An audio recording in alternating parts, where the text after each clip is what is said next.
Easy Engineering, where the engineering is made simple. Subject electrical wiring, topic total cost. Dear friends, આપણે જાણીએ છીએ કે કોઈ પણ પ્રોજેક્ટ પૂરો કરવાનો હોય, વાયરિંગ હોય કે બીજા કોઈ પણ ઇલેક્ટ્રિકલ સિવાયના અલગ અલગ પ્રોજેક્ટ્સ હોય, બધાની અંદર સૌથી મોટી બાબત આવે છે નાણાં અથવા તો પૈસા, right? So money plays very important role. પરંતુ પૈસા એવું તો નથી કે કોઈ ઝાડ પર ઉગે છે અને તમે જ્યારે ચાહો ત્યારે ઉડાડતા રહો. તમારે નાણાં અથવા તો પૈસાનું એક એસ્ટિમેશન કરવું પડે કે ટોટલ કેટલા પ્રકારના ખર્ચા થશે. હવે તમે ટોટલ કોસ્ટ બાબતે વિચારો તો શું શું હોઈ શકે. ચાલો વિચારો કે કોઈ પણ પ્રોજેક્ટ પૂરો કરવાનો હોય તો જરા પોતાના માઇન્ડને આપણે તસ્તી દઈએ કે એના શું શું ભાગ હોઈ શકે છે, રાઈટ? તો મોટા ભાગે આપણે એવું વિચારીએ છીએ કે મટીરિયલ અને મેન પાવર, આ બે કોઈ પણ પ્રોજેક્ટના બે ભાગ આપણે વિચારીએ છીએ કે ખર્ચો શું થશે. અને હું આમ ડેમ શ્યોર કે તમે લોકો બી આ જ વિચાર્યું હશે કે એક છે મટીરિયલ અને બીજું છે મેન પાવર. આ બે પ્રકારના ખર્ચ. પરંતુ મિત્રો, એ સિવાય પણ બીજા બે પ્રકારના ખર્ચ છે અને એ છે એડમિનિસ્ટ્રેટિવ અથવા ઓવરહેડ કોસ્ટ અને ચોથા નંબરનો આવે છે સર્વિસ ચાર્जेस અથવા મિસેલેનિયસ એક્સપેન્ડિચર, રાઈટ? સો ટોટલ કોઈ પણ પ્રોજેક્ટ માટે ચાર કોસ્ટ ખૂબ અગત્યની છે. પહેલું છે મટીરિયલ કોસ્ટ, બીજું છે લેબર કોસ્ટ, ત્રીજું એડમિનિસ્ટ્રેટિવ અથવા ઓવરહેડ કોસ્ટ અને ચોથું આવે છે અધર સર્વિસ ચાર્जेस અથવા miscellaneous expenditures. Now what are these cost? Let us discuss it one by one. સૌથી પહેલા જ કન્સિડર કરીએ મટીરિયલ કોસ્ટ. મટીરિયલ કોસ્ટ તમને ક્યાંથી જાણવા મળે? પ્રાઇસ કેટલોગ મારફત. પ્રાઇસ કેટલોગ એટલે શું? New term, right? Price catalogue એટલે એક પ્રકારની એવી ચોપડી કે જેની અંદર કોઈ પણ company, for example siemens company હોય તો સિમેન્સ કંપનીના જેટલા પણ એમસીબી હોય કે ઈએલસીબી હોય એ બધાના મોડેલ નંબર અથવા સ્પેસિફિકેશન લખેલા હોય અને એનો ટોટલ ભાવ લખેલો હોય. પ્રાઇસ કેટલોગની અંદર ટેક્સેશન સહિત મેન્શન કરેલું હોય છે કે પ્રાઇસ જે છે એના સિવાયના ટેક્सेस જે કંઈ લાગુ પડતા હોય એક્સ્ટ્રા રહેશે કે કેમ.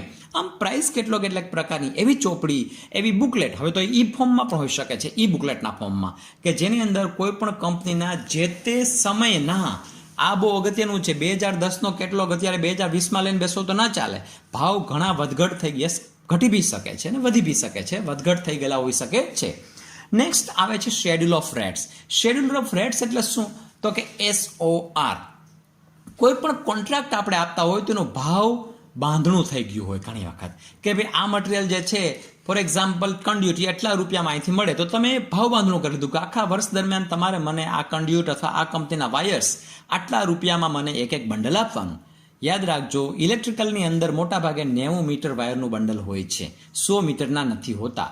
That you should remember. Company હોય મોટા ભાગે બધાની અંદર 90 મીટરના જ બંડલ હોય છે.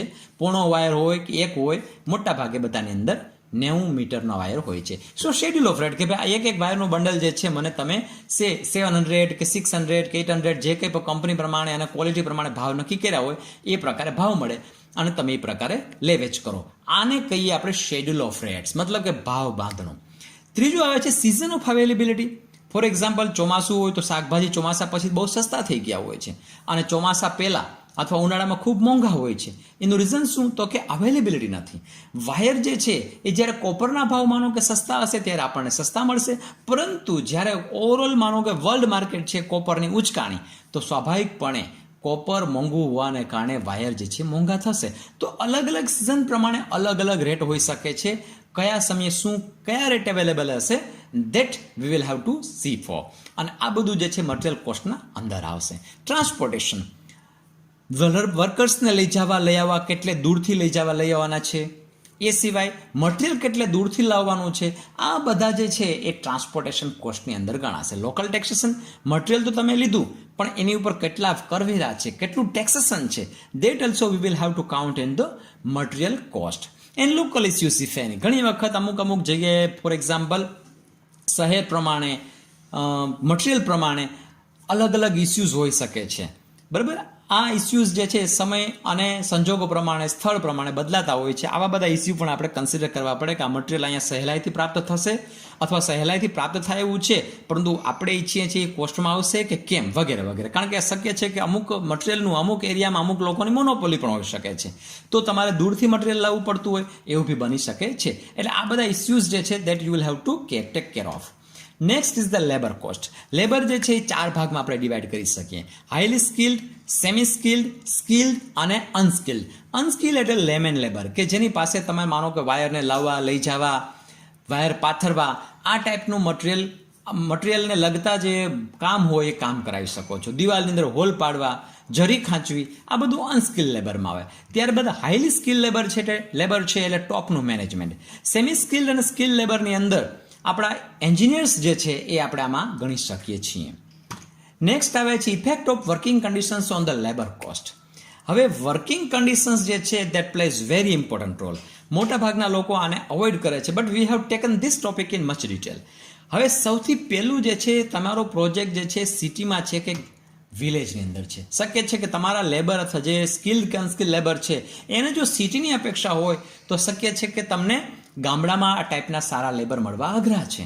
ગામડાની અંદર સાઈડમાં મેં તમને બતાડ્યું છે એ પ્રકારે તમને સ્કિલ્ડ લેબર મળવાની શક્યતા ઓછી છે, જ્યારે સિટીની અંદર સ્કિલ્ડ લેબર જે છે તમને વધારે મળે છે. એટલે લેબર જે છે સ્વાભાવિકપણે તમે ગામડાની અંદર સ્કિલ ચાહો તો તમને ખૂબ મોંઘું પડે, કારણ કે તમારે લેબરને અથવા તો એન્જિનિયરને દૂરથી બોલાવવાના થાય. Next is the working weather.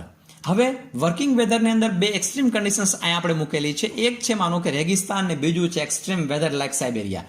બેની અંદર કામ કરવું ખૂબ ટફ છે.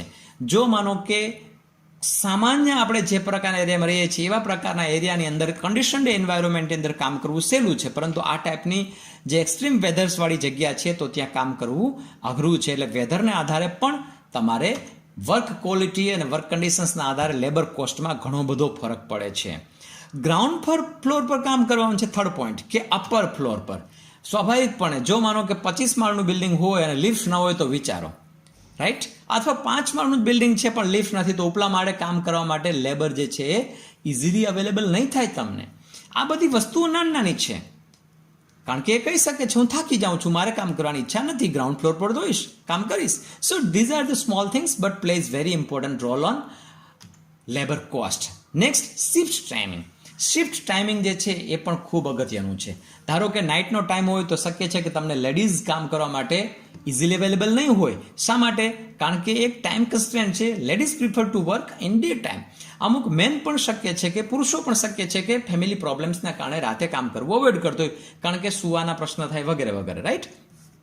નેક્સ્ટ આવે છે ડિસ્ટન્સ ફ્રોમ રેઝિડન્સ. ઘરથી કેટલું દૂર છે તમારું વર્ક પ્લેસ, એના આધારે પણ તમારે વર્કરનું જે ટ્રાન્સપોર્ટેશન છે એની કોસ્ટ વધઘટ થઈ શકે છે. Next very important topic is the availability of tools. જો તમારી પાસે પ્રોપર ટૂલ નહીં હોય તો તમારું લેબર જે છે ખૂબ મોંઘું પડશે. લેબરને જોઈતા ટૂલ્સ તમારી પાસે હોવા જોઈએ, આપવા જોઈએ, તો જ તમારો લેબર જે છે ગમે એટલું હોશિયાર હશે પણ પ્રોપર ટૂલ્સ નહીં આપ્યા હોય તો તમારું કામ જે છે ડિલે થશે અને સરવાળે મોંઘું પડશે. Facilities at site. તમારો લેબર અથવા તમારા engineer they should have peace of mind. એને તમારા પરથી એક લાગણી થવી જોઈએ, બરાબર? એટલા માટે તમારે ફેસિલિટીઝ જેમ કે કેન્ટીન છે, ગાર્ડન છે, ક્રાફેટેરિયા છે, આ બધી ફેસિલિટીઝ સાઇટ પર કેવી છે એના આધારે પણ લેબર જે છે કામ કરવા માટે કેવો કમ્ફર્ટેબલ છે એના આધારે તમારું લેબર કોસ્ટ કેટલો આવશે એ નક્કી કરી શકાય. And last but not least, physical and mental status of the labour. જો લેબર માનો કે ઘરેથી ઝઘડીને આવ્યો હશે, મેન્ટલી ફિટ નહીં હોય, ફિઝિકલી ફિટ નહીં હોય તો પોતે પોતાના કામમાં ધ્યાન પૂરવી શકશે નહીં. So these are the small things but plays very important role in account of the labour cost. Third point આવે છે ઓવરહેડ અથવા એડમિન કોસ્ટ. તમારું ઓફિસનું કેટલું ભાડું છે, ઓફિસનો ટોટલ કેટલો સ્ટાફ જોશે, એનું ઓફિસનું light bill, telephone bill, net bill, transportation bill, મેન્ટેનન્સનો ખર્ચ કેટલો, જેમ કે આરો કુલરથી લઈને કમ્પ્યુટરના રિપેરિંગથી લઈ પ્રિન્ટરના રિપેરિંગથી લઈ રિપેરિંગ મશીનરીઝ, આ બધું આપણે સામાન્ય પહેલાં વિચાર્યું હોતું નથી, પરંતુ આ બધા જ બાબતો જ્યારે આપણે ઓવરહેડ કોસ્ટ કરતા હોઈએ કેલ્ક્યુલેટ અને સાયન્ટિફિક એસ્ટિમેશન કરતા હોઈએ ત્યારે આ બધી ઝીણી items you will have to count. Bonus, increment, PF, pension કર્મચારીનું કેટલું દેવાન થશે, તમે લોન લીધી છે એ લોનનું ઇન્ટરેસ્ટ હર મહિને કેટલું આવશે, તમે જે સ્ટોરેજ છે એને લગતા બીજા જે કેટલું કરવું પડશે, ઇન્સ્પેક્શન સીએનું પણ હોઈ શકે છે અથવા બીજા જે માનો કે ઇન્સ્પેક્શન આવી શકે, મટીરિયલના ટેકનિકલ ઇન્સ્પેક્શન્સ, ટેસ્ટિંગ જરૂર પડે અમુક એન્જિનિયરિંગ સર્વિસીસની અંદર કે આ વાયર જે છે એટલી સાઇઝનો છે કે કેમ એનું સર્ટિફિકેટ, લીગલ એક્સપેન્ડિચર, તમે ક્યાંય કાનૂનમાં ફસાયેલા હોય તો કાનૂની બાબતોમાં ફસાયેલા હોય તો એમાં ટોટલ વકીલ રાખીને જે કંઈ એક્સપેન્ડિચર છે, ટૂંકમાં financial expenditure as well as legal expenditure, ફાઇનાન્સના ઓડિટ કરવાના થતા હોય છે, ઓફિસના equipment, computer, printer, scanner, xerox વગેરે વગેરે. આ બધી વસ્તુઓ જે છે એ ઝીણી ઝીણી છે, નાની નાની છે, પરંતુ સાયન્ટિફિક એસ્ટિમેશન અંદર આ બધી વસ્તુઓ આપણે કાઉન્ટ કરવી જોઈએ. And last is service charges. Service ચાર્जेसની અંદર ઘણી ખરી એવી સર્વિસીસ જેમ કે ક્યાંય પ્લમ્બિંગ કામ કરવાનું થયું, સર્વે કરવો પડશે, તમારે ટેપિંગ કરવાનું જરૂર પડશે, કોઈ કોમ્પ્યુટર ઓપરેટર રાખવો પડશે, ક્યાંય કેબલ તમારે નાખવાનો છે તેના માટે ડિગિંગ કરવું પડશે. અને એ સિવાય આપણે ગુજરાતીમાં કહેવત છે, ન જાણ્યું જાનકી નાથે કાલ સવારે શું થવાનું છે. તો આપણે તો સામાન્ય માણસો છીએ, આપણે ખબર નથી હોતી કે કાલ સવારે કેવા અનપ્રેડિક્ટેડ ચાર્जेस આવશે. આપણે ખબર જ નહોતી કે કોરોના આવવાનો છે અને આ બધા ક્લાસીસ વગેરે રીતના ઓનલાઈન લેવાશે. વી વેર not knowing that. So unpredictable કોઈ વસ્તુ બને તો એ માટે પણ આપણે તૈયાર રહેવું પડે અને એના પણ ચાર્जेस હોઈ શકે છે. હવે આના પરથી આપણે એવું કહી શકીએ કે તમે આટલું ભણ્યા એના આધારે તમે ટોટલ કોસ્ટ ઓફ કોઈ પણ પ્રોજેક્ટ છે એ તારવી શકો છો, રાઈટ. પરંતુ યાદ રાખવું પડશે, તમે સાયન્ટિફિક વે પર જવા માંગો છો કે એપ્રોક્સિમેટ એસ્ટિમેટના આધારે. એ બેના આધારે તમે total cost of the project calculate કરી શકો છો. ટોટલ કોસ્ટની અંદર ટુ સમરાઇઝ આપણે એવું કહી શકીએ છીએ, મટીરિયલની, લેબરની, ઓવરહેડ અને સર્વિસ ચાર્જ. આ પ્રકારના ચારે ચાર ભાગ ગણી અને you can calculate finally the total cost of any project. For more such videos, keep watching Easy Engineering.